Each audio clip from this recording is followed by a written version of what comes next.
ರಾಜ್ಯ ಕಾಂಗ್ರೆಸ್ ರಾಜಕೀಯದಲ್ಲಿ ಮಹತ್ವದ ಬೆಳವಣಿಗೆ ನಡೆದಿದೆ. ಸಚಿವರಾದ ಸತೀಶ್ ಜಾರಕಿಹೊಳಿ ಮತ್ತು ಕೆಎನ್ ರಾಜಣ್ಣ ಅವರು ಎಐಸಿಸಿ ಪ್ರಧಾನ ಕಾರ್ಯದರ್ಶಿ ಕೆಸಿ ವೇಣುಗೋಪಾಲ್ ಅವರನ್ನ ಭೇಟಿ ಮಾಡಿದ ನಂತರ ಗೃಹ ಸಚಿವ ಡಾಕ್ಟರ್ ಪರಮೇಶ್ವರ್ ಮಂಗಳವಾರ ದಿಲ್ಲಿಯಲ್ಲಿ ಬೇರೆ ಮತ್ತೊಂದು ಸಭೆ ನಡೆಸಿದರು. ಸಿಎಂ ಅವರ ಆಪ್ತ ಬಳಗದ ಸದಸ್ಯರು ಕೆಪಿಸಿಸಿ ಅಧ್ಯಕ್ಷರ ಬದಲಾವಣೆಗೆ ಪಟ್ಟು ಹಿಡಿದು ದಲಿತ ಸಮುದಾಯಕ್ಕೆ ಅವಕಾಶ ನೀಡಲು ಒತ್ತಾಯಿಸುತ್ತಿರುವುದರಿಂದ ಈ ಸಭೆಗಳು ಹೆಚ್ಚಿನ ಗಮನ ಸೆಳೆದಿದೆ.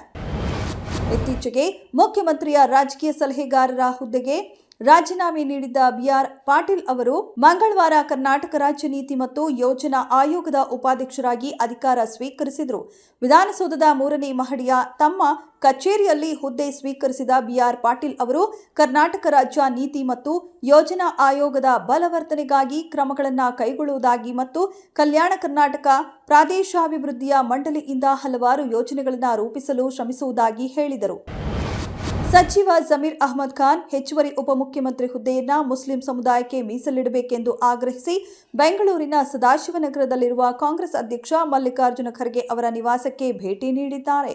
ಇದನ್ನ ಉಪಮುಖ್ಯಮಂತ್ರಿ ಡಿಕೆ ಶಿವಕುಮಾರ್ ಅವರ ಬಲವನ್ನ ಕಡಿಮೆ ಮಾಡುವ ಪ್ಲಾನ್ ಎಂದು ಕೆಲವರು ವಿಶ್ಲೇಷಿಸಿದ್ದಾರೆ.